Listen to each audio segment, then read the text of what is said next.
I think any time in a business when you build a product and people love the product that they build and sell a product and love the product that they sell, it's hard to change your mindset around like what it does, what it's valuable for, and to fight that urge to say like, oh, they want to do this. Yeah, we can do that. And it's like, we don't want to do that. Like we could do that, but we won't be able to build a scalable business if we engage in that type of behavior.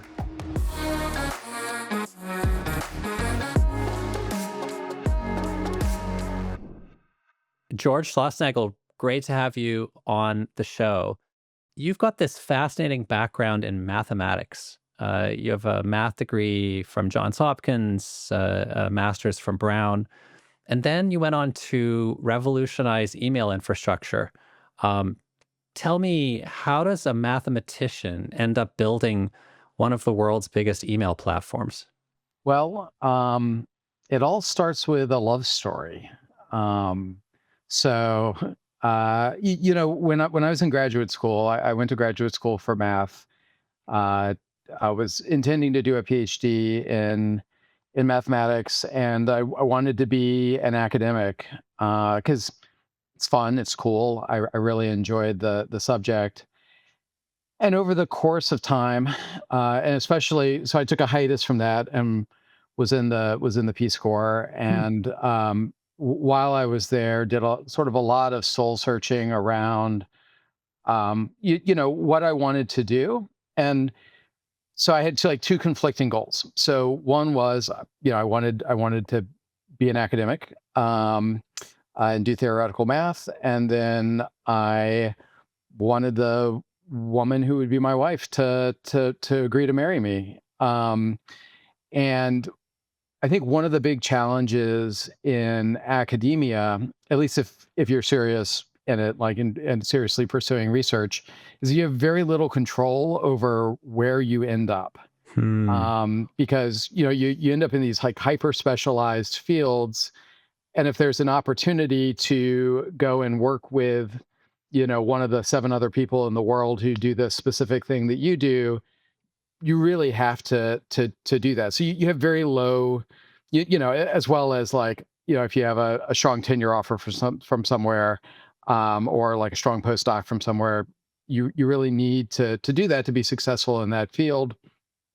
And I was pretty convinced that like my relationship would not survive that. And so ultimately, I chose love over math, and Wow. left graduate school. And at least at that time, I think kind of like the three things that I mean, maybe four things that you could do as somebody with a couple advanced math degrees were be an actuary, which definitely didn't want to do. Go work in the defense industry, which also wasn't super excited to do. Go work in finance as like a quant. Um, and that was interesting, but like also like not really what I wanted to do. You interview at these places and you meet people, you meet your future coworkers, and there's some people that you like and some people that you don't. And then the fourth thing was to go work in what at the time was kind of the emerging field of, software on the internet. Hmm. Um, and met some really nice people that I really liked. There were exciting problems. I like exciting, challenging problems, and so that was sort of what stuck the hook in that. And I moved to New York City Hmm. to work at a company on Silicon Alley, and that brought me close to where my wife was living at the time. And she wasn't my wife at that point, but my master plan ended up succeeding. And yeah, that's sort of how I got into technology. And then, my brother was also working in technology, so he had sort of his own track where he was doing a PhD in computer science and doing some consulting work on the side, and then eventually ended up wanting to prioritize doing the working over the studying. And there was a opportunity to join him and help him grow that business. So I did that as a side gig for a couple years as like employee, 1.5, and then actually after 9/11, we had an opportunity to sort of really grow the business. We had a consulting customer who parted ways with one of their other contractors. There was a big opportunity to like grow our relationship with them, and it was the right opportunity. So I left what I was doing in New York and moved back to Maryland to help him really grow that business, which became which was OmniTI. Hmm. Um, and one of our consulting customers, so our big consulting customer that kind of spurred that growth, amongst other things, was probably definitely one of the top five B2C senders in the US at that time. And we were responsible for managing their email, which was run on we were running on Exum. Um, yeah, had all sorts of challenges with that, which ultimately led us to look at how can we solve this problem, and both like improve the quality of experience for them, but also like quality of our own lives, because we were spending there were two and a half of us at sort of that time managing the email, and we were spending 60 hours a week, Wow. between the two and a half of us kind of managing it, because it was very hard to do that back in that day. Yeah, I mean, I remember in the early 2000s, I mean, you were talking about actual physical servers that would go down. And, Yeah. these things weren't fast like they are now. You couldn't take, certain like basic things that we take for granted now were real challenges back in the day. Note there was very limited automation of deployments, for example. I remember actually, crawling around a data center, hooking up cables for the early stuff that we did online. And, the data center was some disused office building. It didn't look professional like things do now. Yeah, I mean, it's interesting. So there are all those challenges, and then a lot of software challenges as well. Really, when you look back at the history of it, all of those open source MTAs, so SendMail and Exum and Postfix, were really designed for, like, they were not designed for large scale mail. Mm, And while they generally worked when things were working well, also the internet wasn't as reliable back then as it is today. And what I used to say is, like, if when the internet has a bad hair day, it can become a real issue. So mm, all of those systems, just as a for instance, don't like have an in-memory map of their queue. So if you need to know what's in the queue on disk, mm. you have to go read the disk. And if because you're sending a lot of mail, happen to have 10 million mails on your 5400 RPM SCSI drive, it can take a like excruciatingly long time to even understand where your issues are Right. and where you're having problems. So like, one of the core um, issues that we were trying to address was really, or I guess two of them were, like, visibility Mm, and like maintainability. So because the real world problems at that time were, a thing would go wrong and you would know because your system wasn't working, right? Like, you weren't like, it yeah. crawled to a halt, and was like IO bound. But it was very difficult to understand, is that, am I having an issue delivering to AOL, because AOL was the largest receiver back then? Is it something else? Like, that type of visibility was actually, like, shockingly hard to get. Hmm. Um, and then being able to do things about it. So, okay, so like, now I do know what the problem is. What do I do about that? How do I isolate that problem so that I can at least contain it to the service with which I'm having issues, and like let the rest of my life carry on? And um, back then those were like actually really, really hard problems. Wow. Yeah. Fascinating. So the early years were, leaving mathematics to pursue the love of your life, which worked out. That's awesome. And then getting into the world of the internet and sending mail for a large client. Uh, so now, fast forwarding a bit, for most of us, we remember 2008 as the year of the great financial crisis, and it was not a great time for tech companies. It was like a really terrible time for tech companies. And yet it was in 2008 that Message Systems was spun out of OmniTI, your consulting business that you started with your brother. What was the motivation for splitting Message Systems out into its own business unit? They really had their own like clear different trajectories that they were on. We so OmniTI was 100% bootstrapped. One of the aspects, as you know, as somebody who bootstrapped a company, like oftentimes the very beginning is really slow. You can have a slow number of years, as Hmm. you grow literally from zero. But as we started to get traction in the space, it became clear that that the businesses just had different goals and trajectories, Hmm. and we loved them both and wanted them both to be able to be successful in their own right and to pursue their own trajectory. And the cleanest way to do that was to make them into separate businesses, Yeah. so that you're not competing for resource or time. um, yeah. Yeah. I think that's a very common thing that happens, especially with consulting oriented businesses. You create a product for some use case that one of your clients has, then you realize that there's other customers out there who have the same problem, and then pretty Yep. soon you've got a product group, but it's like not profitable. That's It's right. demanding all these resources, and it has generates a lot of tension with the consulting side, which is eating what it kills, one thing at a time. Absolutely. I mean, I distinctly remember having conversations with a former partner at OmniTI, Hmm. who was adamant that we should like kill the BU, kill the product, kill the BU. It's not Wow. profitable.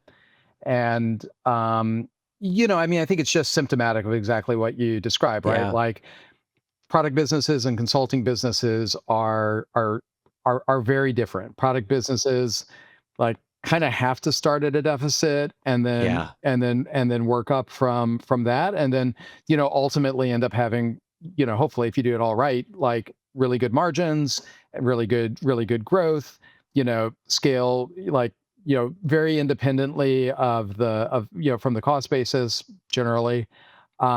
Whereas consulting companies are kind of the opposite, right? So like if they're not profitable from day one, you're probably not doing something right. Yeah. And so just the way you need to look at them is different. And the easiest way to avoid that tension is to, separate them when Yeah. possible. We Yeah. were lucky at that time. So in 2008, we were able to stand on our own as a cash flow positive entity.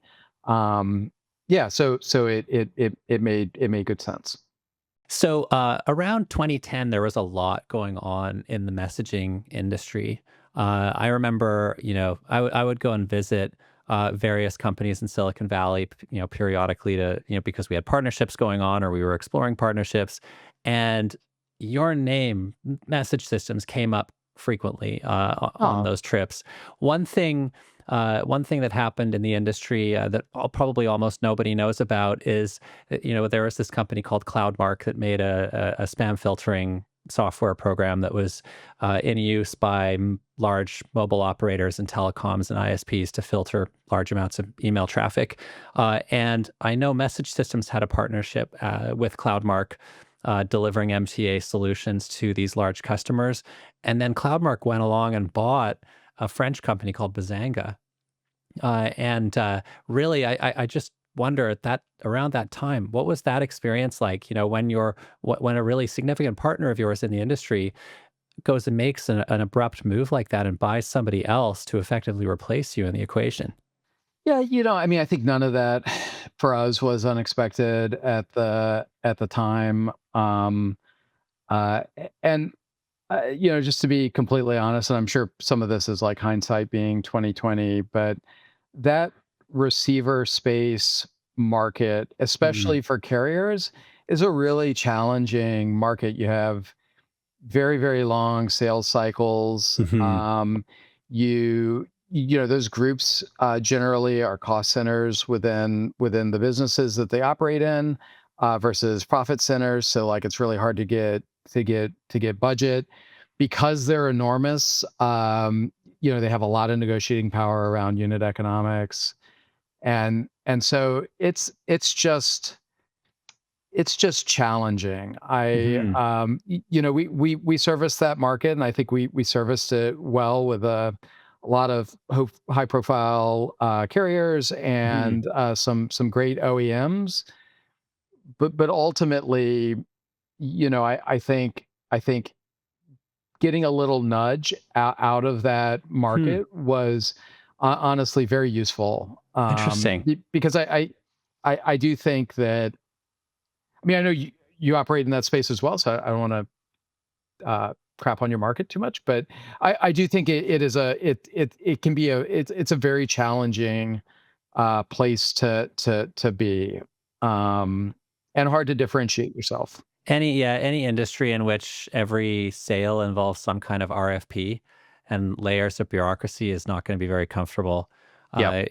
We didn't, fortunately, we didn't get too deep into the telecom and ISP market. Mm. We branched out into web hosting and focused on email delivery as a problem area, which is, I think, a better problem area to take on with Yep. more scale.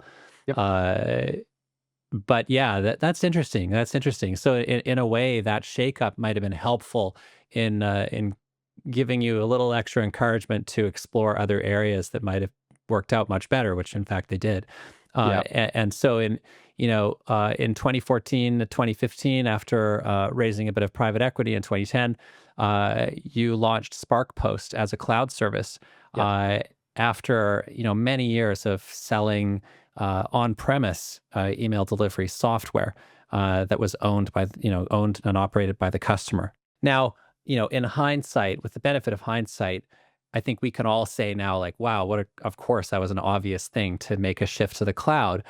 But I'm sure that it was a difficult shift to make inside of message systems, renaming yourself, rebranding, and then moving into the cloud with a whole different set of problems, different economic problems to solve. What was that transition like? How did you make the move into being a cloud provider? I mean, definitely challenging. I mean, I would say certainly with hindsight, probably even in the moment, I think that we probably should have gone a couple years sooner into the cloud. I think from a competitive standpoint, that put us at a disadvantage. I think that it's it's interesting. In some ways. So for me, personally, I look at it as almost like a return to the roots, right? Because I told you a little bit about the origin story of the software stack. We were operating that, right? Right. So long before like the notion of cloud services existed, but we were operating our on-prem software, in a customer's data center that we actually maintain. We were also, because we had a broad consulting relationship, we were also responsible for running, their hardware and a number of their applications. And so you and I think it's a really healthy thing to do. I think it really helps you understand your own product when you are responsible for operating it. You see how it actually works. I think that I think it's a real advantage to do that. And I think it's really hard to you know have full empathy for your customers and what their experience is like if you can't literally put yourself in their shoes. Hmm. That said, for a lot of people who were at SparkPost or message systems who didn't start in the late 90s. it's very different. You go from building software that you package up and give to people to having this kind of dynamic target. And I think that there are a bunch of different challenges. A lot of them, frankly, are cultural challenges more than Mm, specific technical or business challenges. So some of those are. Like, hey, this thing like actually needs to operate all the time. Like we're responsible for operating a service. People are buying a service from us. I think that there's also, one of the hallmarks of the Momentum MTA, the on-premise product that we sold, was that it was extraordinarily flexible and had a really like robust modular API for being able to do all sorts of things with it. Made it a really great target for for carriers and for OEM partners who wanted to bake their special sauce into it in a highly performant way. But it's hard. Like you can't do that when you're in the cloud. Like even mm, if you can technically do it, you would be a fool to try and actually operationalize that because it's not really scalable. And mhm, so, you have to break, I think anytime in a business when you build a product and people love the product that they build and sell a product and love the product that they sell, it's hard to change your mindset around like what it does, what it's valuable for, and to fight that urge to say like, oh, they want to do this. Yeah, we can do that. And it's like, we don't want to do that. Like we could do that, but it's like we won't be able to build a scalable business if we engage in that type of behavior. hmm, And so I think changing the culture and mindset around those things is challenging. It's actually harder. So not only there, but I think also within like corporate culture, it mm, is oftentimes harder to change the orientation of people who have kind of only been in the ecosystem for a little while versus people who've been there for a long time. And I'm not entirely sure where that dynamic comes from. Probably part of it is that, if you've been at a place for a long time, like you've already gone through a number of necessary changes. And so your appetite for change is like it's evolutionary, it's not revolutionary. Whereas if it's the sort of the first big change that you've encountered, then I think that there's a stronger motivation to be like, well, that's not us. That's not what we do. right. Um, so it's interesting. Yeah, like I remember the moment at which we made the switch from software to cloud, Mhm.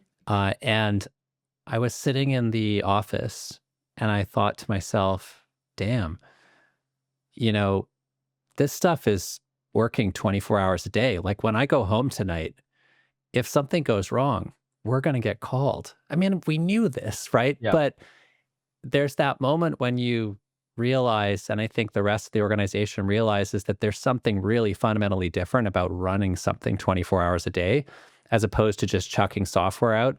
And you help people configure it, but ultimately it's their responsibility. Being a cloud provider, it's like having a kid. You never quite sleep the same again. you know? It's true. I think it's also, it takes an appreciation that for many customers, email is like absolutely a mission critical part of their Mhm. business. And if their email's not working, it truly negatively impacts their business. It can impact the career of the people that you work with, right? Yeah. So like it's not just like, oh yeah, it broke. It it can it can destroy businesses. It can like a good software purchase, good software relationship can make or break your stakeholder's career. And I think, I mean, actually, I would say that sounds overly dramatic, but actually I don't think it. I think it's actually 100% true. Yeah. And it's hard to appreciate that and take responsibility for it. Like people don't live and die by it. Although we did power some critical emergency notification systems that maybe you could stretch it to that. But in general, like people don't die if mail doesn't go out, but it can Right. seriously impact people's livelihoods, and so it's a big responsibility. So, on that topic of powering emergency services, can you speak about any really challenging situations that arose in the early years of running the SparkPost cloud service? Stuff that just kept your engineers up all night. I know you might not be able to talk about some of them, but is there anything that you can talk about that was like an issue that really shocked you guys and you had to wrestle really hard with? Yeah, I can think of two that come to mind, Hmm. and I think that honestly, the hardest problems, certainly that we ever incurred, were ones that were at least partially caused by others. Hmm. And I don't say that to say that we had a perfect team, although we had a phenomenal team. Yeah. But I think it just makes things harder to debug when when you don't control all of the parts. So one that we blogged about back in the day, and I don't think that that blog exists anymore. But um, early in our SparkPost service life, we had a very mysterious like network outage that basically shut the service down Oh, wow. for multiple hours, and it was very unclear what was going on. And like over half a day of debugging things and working with our with our cloud provider partner, it turned out that it was some undocumented limits around DNS querying that were designed to prevent DDoSing inside the platform, like inside the cloud provider's platform.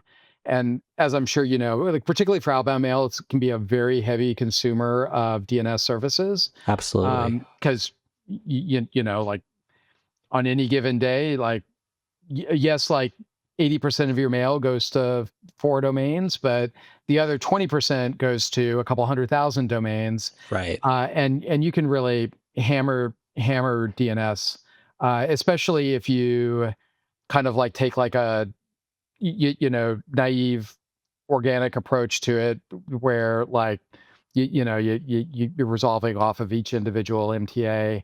And then you have a big cluster, so you take that big cluster, you multiply it by a huge number of domains, and you can really slam Right. DNS. And so it took a very long time to figure out that effectively our usage pattern was causing our provider, largely unbeknownst to them, to automatically put us into a like, hey, there's a DDoS going on here, and we need to radically restrict this traffic. That was super painful.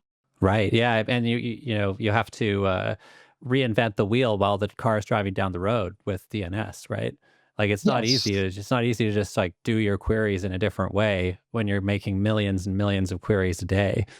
it is, and that infrastructure ended up evolving quite a bit over time. I mean, I think it's like with anything, like if you have good visibility into what the problem is, that's like 90% of a solution right there. Mhm. The real issue is like when you don't understand why a thing is happening, because Yeah. then you're just shooting in the dark. So, Yeah.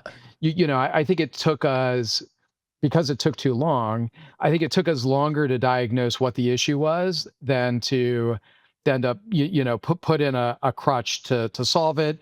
And then once you're aware of it, then you get like hyper paranoid. So, then you develop like an extremely robust DNS infrastructure to prevent that from ever happening again. I think we might have gotten stung by the same DNS issue around the same time Yeah. because we have a very similar partner in the cloud space. And yeah, that one was tough. I remember it was not just making too many DNS requests. It was literally within the network equipment in the network that they were looking for particular signatures in packets and rate limiting Yep. based on those signatures. It wasn't sort of hits to their DNS servers. It Yep. was literally packet control. So the fix was not simple. It wasn't, you couldn't, for example, just like run your own DNS servers because they were also limiting those packets. It Yes, you need was, like a yeah, hierarchical exactly. structure where you run Hierarchy. a local caching Yeah. resolver. Yeah, Yeah, yeah, exactly. yeah. Yeah, that was a good one. Um, Right. and I think like probably the other one that really stands out was the Gmail apocalypse of 2019. I don't know if that affected Oh, you, but that was jog my memory. What happened? so for a multi-hour period. I think that the origin of it was that Google had an internal auth failure. But for a multi-hour period, a large portion of legitimate mailboxes at Gmail returned mailbox does not exist. Like a Um, 500 error. a Right. 500 like a 500 this mailbox does not Wow. exist.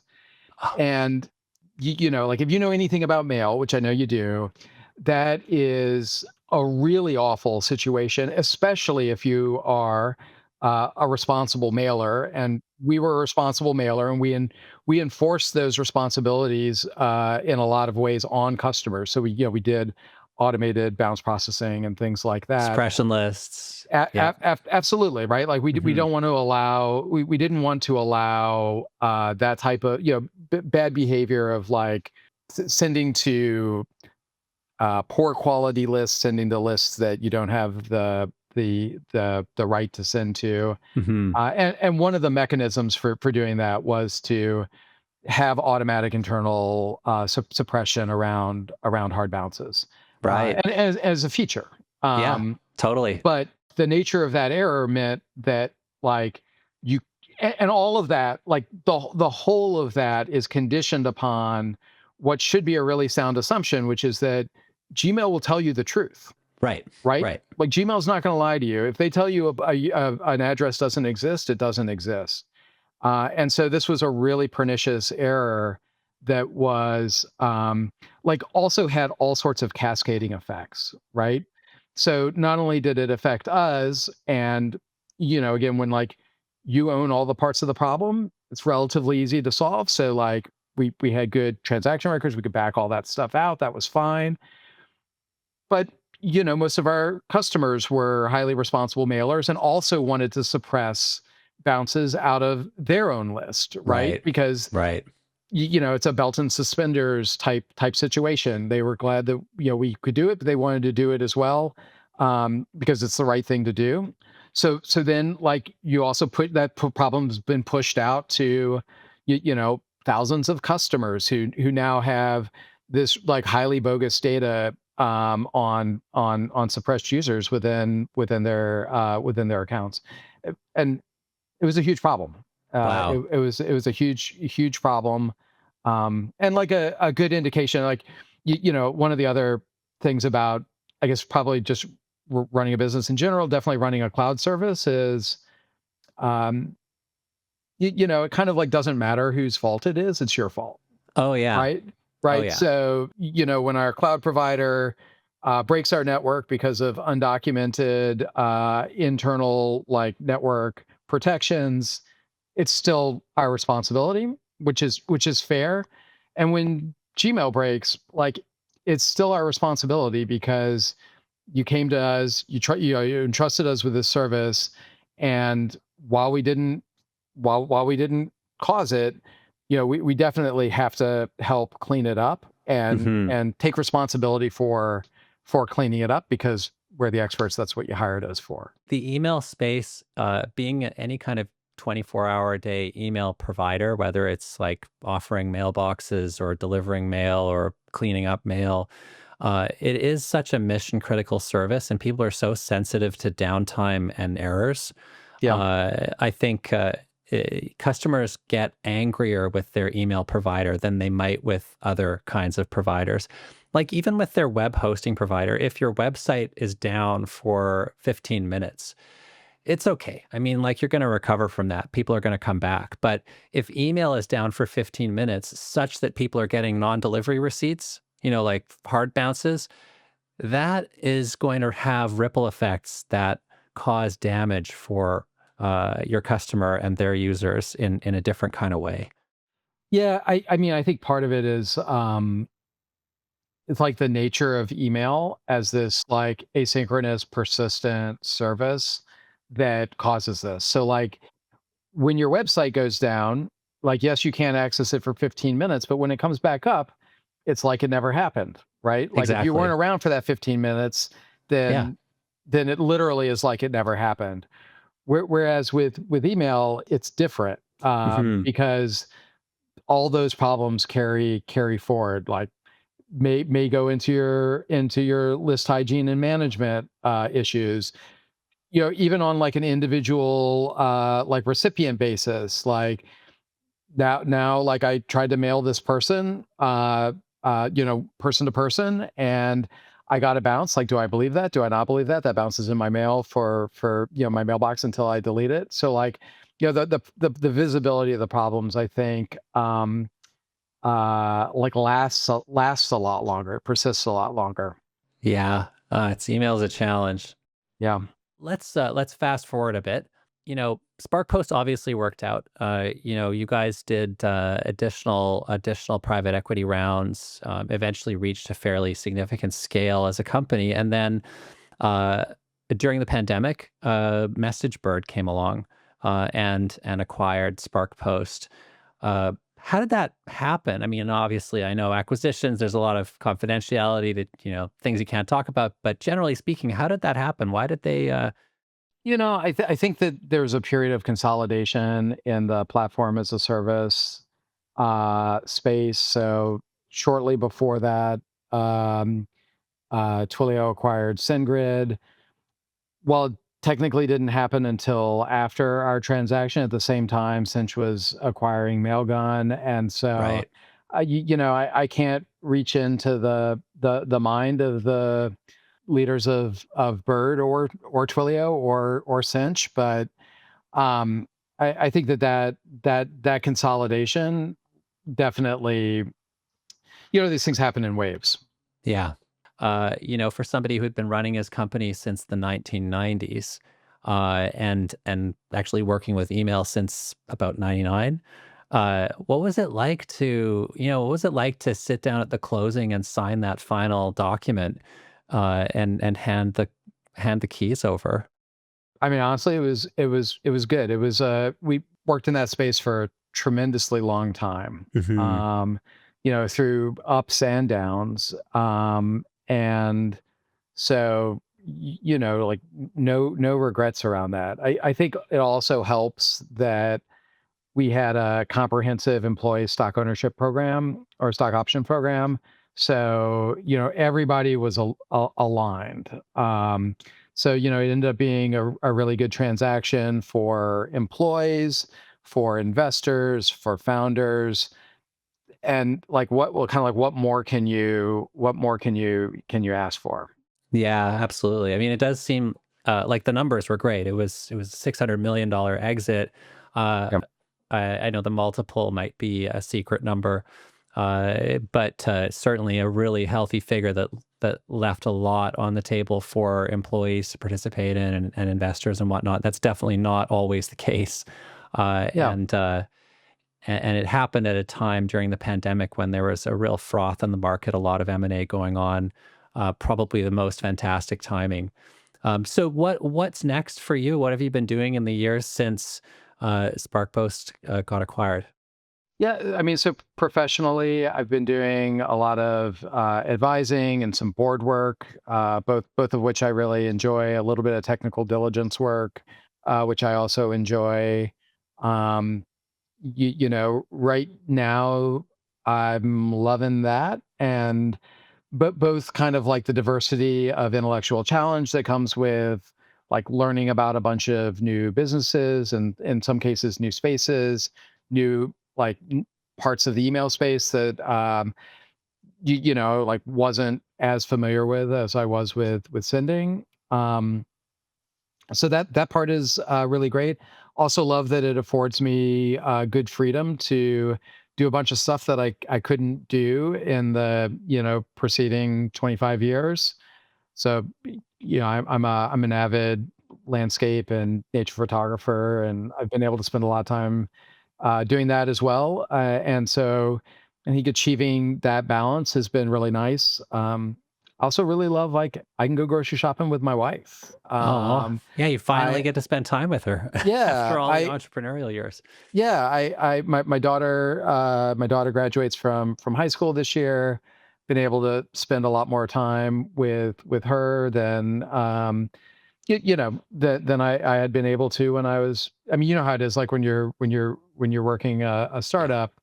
It's a lot of 12-hour, 14-hour days, a lot of weekend work, and especially when you run it. I'm definitely a person of the opinion that, like, I won't ask anyone to do something that I wouldn't do myself, Mm. and so, like, if that's what's needed. Plus, I also, like, I understand, like, I have a dysfunction, and um Dysfunction. I find it really hard to, like, let go of things, and Mhm. I'm a bit of a perfectionist, and so Uh-huh. like, also kind of, like, no regrets about where I was. It was the right and natural thing to do, but I also enjoyed not having to do that now. So, in terms of, like, operational roles, I don't know. I don't know if that's I don't know if I think it would have to be the perfect thing, and the perfect thing has not crossed either my desk or my mind yet. I feel like for most mortal people, you've kind of got one, you've got one startup in you. And if you're fortunate, you get an exit out of that startup and then you can move on and do other things. But it is such a hard to appreciate lifestyle.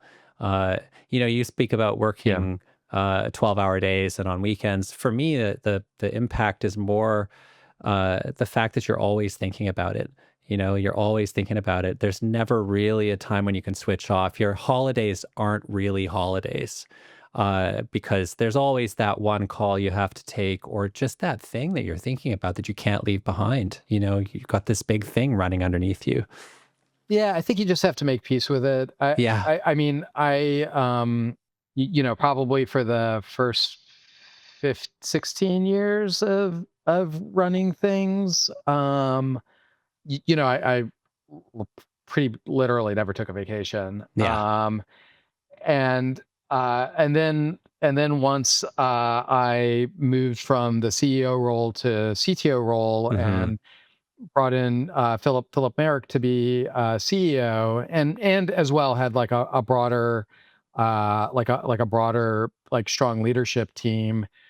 Started to try to be able to take, like, hey, like, maybe I can do a backpacking trip, Right.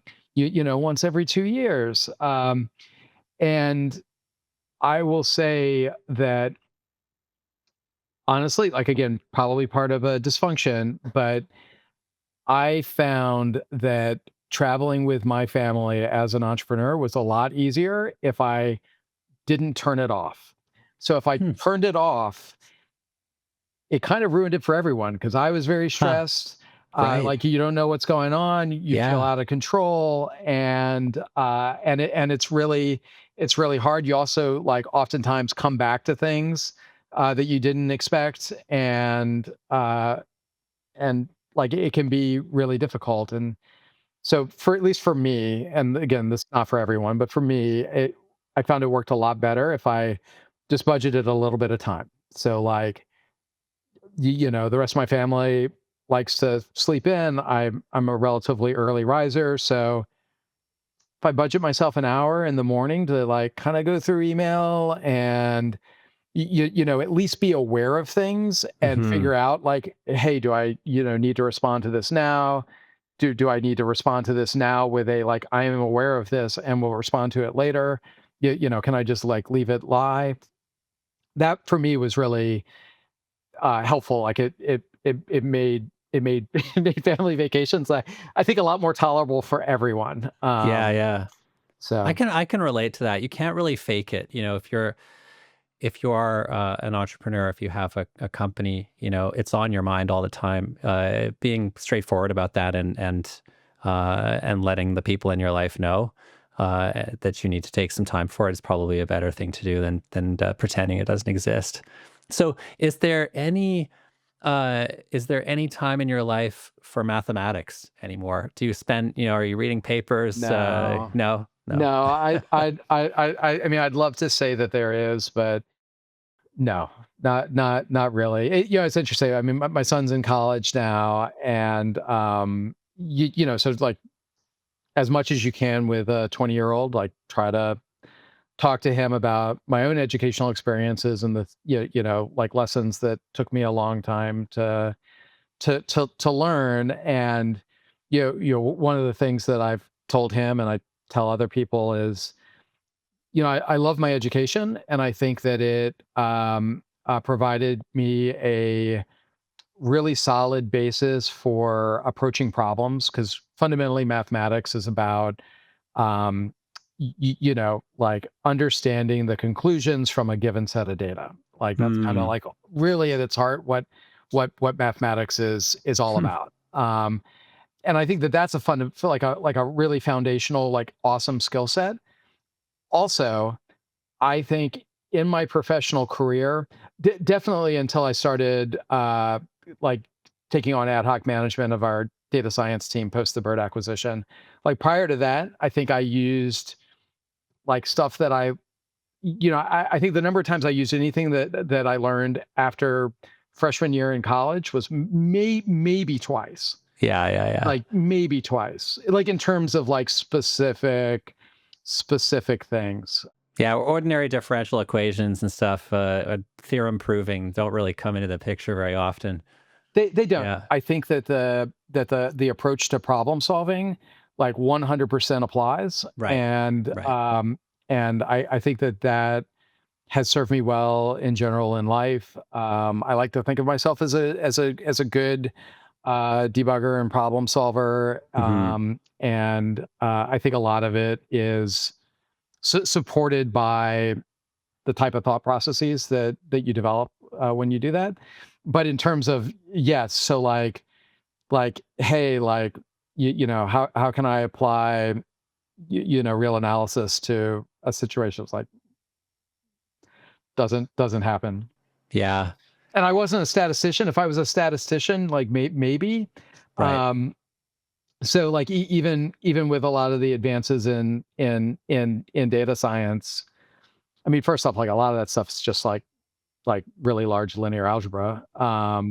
But but beyond that, to the extent that it's more than that, um, I think an applied mathematician, somebody with like a graph theory or stats background, is probably better suited in terms of like actually being able to apply specific knowledge.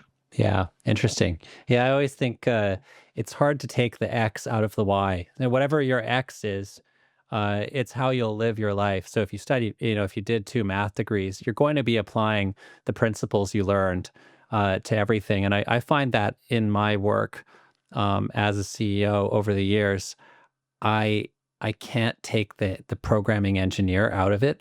Like Yep. everything I do, if it's some task that requires banging through a spreadsheet, I'll write a program to do that and, to orchestrate calls to an LLM or something to solve some problem that is honestly very simple Yeah. but boring. But I think you'd agree, like those are like foundational skills, right? Like For sure. Yeah. that's not like third year CS No. stuff. That's what I mean, honestly, like probably not because we're of an age, but today it's like stuff that you learn in high school, Yeah. before you go and like that's like the general programming that now everybody should learn.